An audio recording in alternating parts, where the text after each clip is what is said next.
Welcome back to our channel Aakanksha's live. और आज है 28 अगस्त और मैं बिल्कुल ठीक हो चुकी हूँ। जैसा कि आप देख रहे हो मेरी आवाज़ में भी अब फ़र्क आ चुका है, तो मेरी तबीयत पूरी तरीके से हो चुकी है ठीक। और आज है ललई छठ। बहुत लोगों के यहाँ ललई छठ मनाते होंगे, बहुतों के यहाँ नहीं मनाते होंगे। तो हमारे यहाँ भी वैसे ललई छठ नहीं मनाते, लेकिन हमारे पड़ोस में एक आंटी है जो ललई छठ की पूजा करती है। तो मैंने सोचा कि थोड़ी सी पूजा मैं आपके साथ भी शेयर करूँ। वैसे मैं भी जाती हूँ जब आंटी पूजा करती है, क्योंकि मुझे देखने में बड़ा मज़ा आता है। तो चलिए चलते हैं पूजा में। तो यहाँ सबसे पहले आंटी ने बनाए थे 2 कुएँ, जो कि एक है पानी का कुआँ और एक है दूध का कुआँ। और एक यहाँ पे है, आंटी ने लिया है ढाक का पत्ता। ये ढाक का पत्ता कुछ होता होगा, मुझे नहीं पता। तो आंटी ने यहाँ पे अरेंज किया है, ढाक के पत्ते पे ही सारी चीज़ें रखी जाती है और फिर उसकी पूजा की जाती है। इसकी एक बहुत इंटरेस्टिंग स्टोरी भी है, जो मैं आगे आपके साथ शेयर करूँगी। तो यहाँ पे आंटी ने लिया था एक छवेरी, प्लास और गूलर की एक टहनी, और उससे बनाया था इसकी, बना के इसको पूजा की जाती है इसकी। और इसके बाद फिर यहाँ पे जो इसकी स्टोरी है वो ये है कि एक ग्वालिन होती है, उसका एक बेटा होता है। और ललाई छठ वाले दिन कोई भी ना गाय का दूध और दही का उपयोग नहीं करता है गाँव में।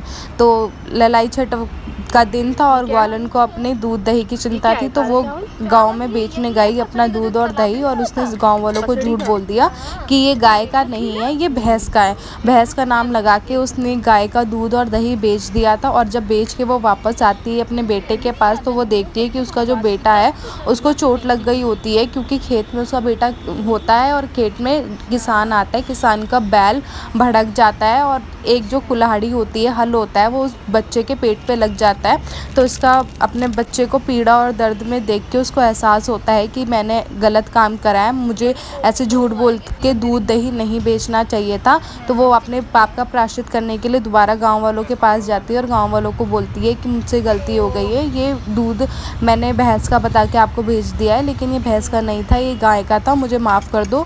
और अपनी गलती का पश्चाताप करती है। तब वहाँ पे जितनी भी औरतें होती हैं, गाँव की औरतें होती हैं, माएँ होती हैं, वो उसको आशीर्वाद देती है कि चलो कोई बात नहीं, हमने तुम्हें माफ़ किया, तुमने कम से कम अपनी गलती का पश्चाताप तो है।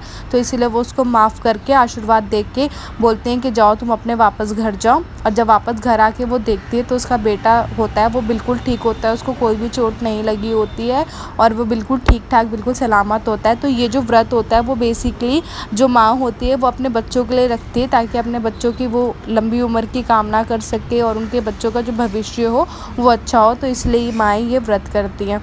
तो देखो आंटी ने जैसे अब यहाँ पे वस्त्र उड़ा दिए और फूल चढ़ा दिए और सिंदूर लगा दिया। हमारे यूपी में ना ऑरेंज सिंदूर का ही यूज़ किया जाता है पूजा पाठ में, तो आंटी ने यहाँ पे ऑरेंज सिंदूर का ही यूज़ किया था। क्या करना होगा? अरे मतलब जैसे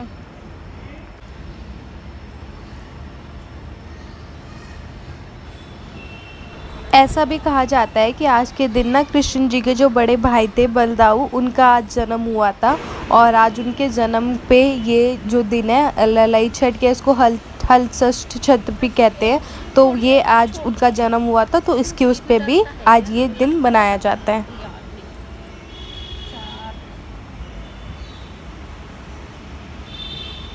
अच्छा अगियार होगा अभी।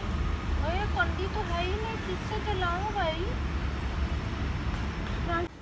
और यहाँ पे हम कंडी ले जाना भूल गए थे, तो अभी मैं बीच में ऊपर आई हूँ कंडी को गर्म करने के लिए, क्योंकि इस पे फिर हवन टाइप करेंगे।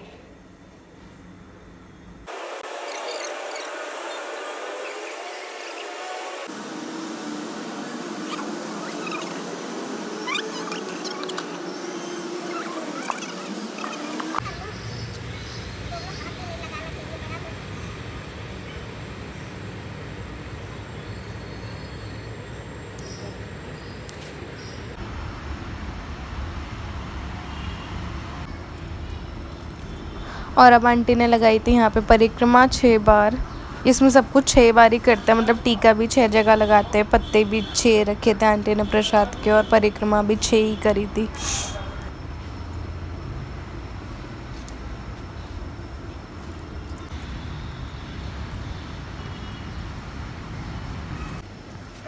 तो अब आंटी ने सुनाई थी यहाँ पे कथा, और कथा के बाद हमारी पूजा हो गई थी समाप्त। आंटी ने उसके बाद इस पानी से हमारा मुंह धुला दिया था। और बस यही थी आज की हमारी पूजा। आई होप आपको अच्छी लगी होगी। गाइस तो अभी मैं यहाँ पे आई हूँ डिनर के लिए। आज मेरी फ्रेंड ने ना अपने डिनर के लिए पार्टी रखी हुई है क्योंकि उसकी ना जॉब लग गई थी और जॉब लगने के बाद उसमें पार्टी नहीं थी, तो आज उसने अपनी पार्टी रखी है जॉब की खुशी में। और हम यहाँ पे आए हैं क्रेजी किचन में, जो है सत्य निकेतन में। बहुत अच्छा कैफ़े है यहाँ पे। तो ये है वहाँ का रूफटॉप का व्यू। रूफटॉप का व्यू भी बहुत अच्छा है, बट रात को हमें जगह नहीं मिली थी वहाँ पे बैठने की, तो इसलिए हम नीचे आ गए थे। नीचे का इंटीरियर भी इतना सुंदर है, मैं आपको बता नहीं सकती। और यहाँ पे मैंने ऑर्डर किए थे अपने फेवरेट फ्राइज़। ये इतने टेस्टी फ्राइज़ हैं, चीज़ी फ्राइज़ बोलते हैं इनको। इतना अच्छा टेस्ट है इनका, आप जब भी जाओ एक बार ज़रूर ट्राई। एंड देन आ गए हमारे नूडल्स, चिली गार्लिक नूडल्स हमने ऑर्डर किए थे।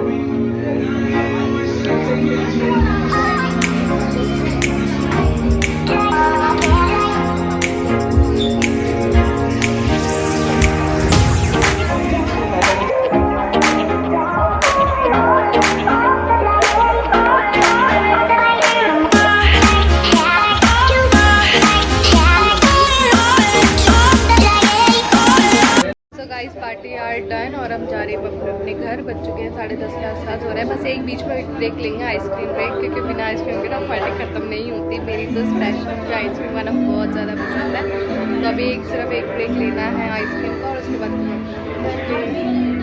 आप लोग भी रेटिंग देते हो ना? तो 5 दोगे। क्या कह रहे भैया? कह रहे हैं एक देंगे।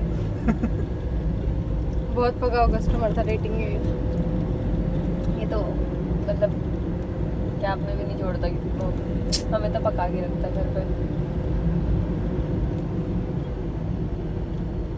शुरू में मुझसे क्वेश्चन पूछा था, मैंने सोचा था कि सच में बेचारे के मन में डाउट्स आ रहे हो। हाँ मैं आपको हाँ भैया इरिटेटिंग करने का वो है। फिर मैंने कहा यार तो पीछे पड़ गया, मैंने सोचती थी अरे मैं बहुत चेप रहता था मजा ले रहा जब है। आप फर्स्ट ईयर कॉलेज में ना, जब हॉस्टल वगैरह में राधा गई थी, दीदी मैं की व्हाट्सएप शादी पर में। चालू रहता था। राधा दीदी की मैंने शादी इसकी में। फोटो डाल दी ब्लॉग में। हाँ राधा दीदी की शादी वाली। कौन बोलू था? अच्छा ये कह रहा है वैसे मैं फर्स्ट ईयर में करता था, लेकिन ऐसा नहीं करता ये अभी भी है, लेकिन अब हमें आदत पड़ गई है हाँ इसकी बकवास सुनने की। बाकी है सो मैं तेरा काका तू मेरी कोको। गर्मी कितनी तुझ में रोटी खाती तू किस आटे की। हाथ का देखी ऐसे जैसे काटेगी ये लड़की पागले पागले पागले पागले। सो गाइस रात के बज चुके हैं 11:45 और मैं घर पे आ गई हूँ। तो अब मैं आपसे मिलूंगी अपने नेक्स्ट ब्लॉग में। तब तक के लिए do like share and subscribe to my YouTube channel which is आकांक्षा's लाइफ। बाय।